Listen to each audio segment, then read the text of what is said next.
dedicar una vez más a mi viejo, va dedicado a él, marinero, como toda la gente de Betanzos, de Coruña, de por aquí, que es gente marinera, para toda esa peña que se tira años y o sea, media puta vida en la mar, para mi padre y toda la gente como él.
Bueno, muchas gracias a la comisión de fiestas por invitarnos. Porque siempre me dice. A toda la peña que vino a vernos por aquí, nos dice, la comisión de fiestas nos comenta que el bote es para las bandas, así que bueno, oye, con la cuenta que nos traes, podéis estiraros un poco. ¡Desnúdate! ¡La vida no es gratis! ¡Más! ¡Más! Es que me tengo que aflojar las botas y tardo media hora. ¡Más! ¡No quiero! ¡No uses ¡Viva Betanzos! Que un aplauso para Dani, que está presentándose hoy con nosotros, el nuevo débil. ¡Aún para Dani Boy!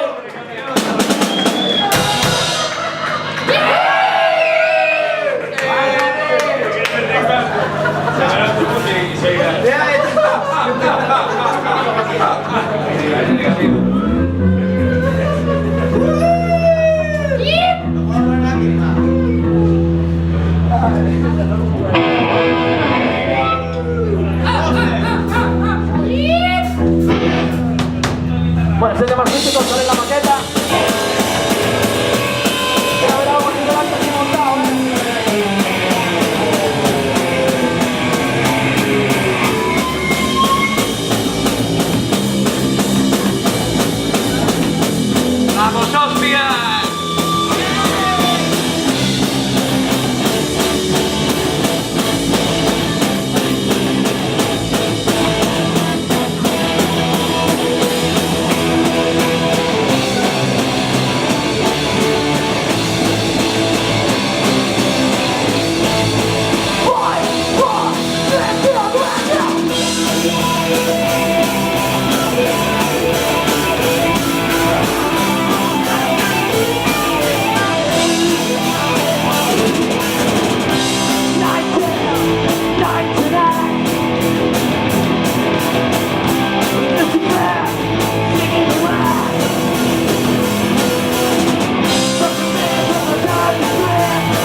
Una peñita ahí.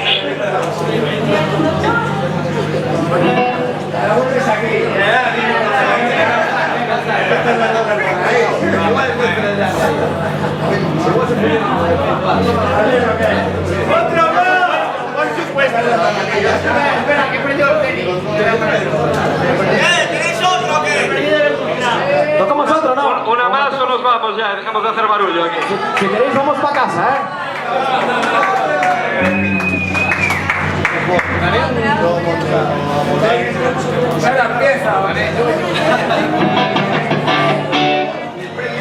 Bueno, vamos a hacer un tema que se llama Brothers on Bourbon. Pues si alguien tiene un trago de bourbon, que se acerque y que se lo tome.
por favor.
Una vez más por Escanio Marlicet, por la insumisa y por todas las ocupas del mundo.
De puta madre, Peña.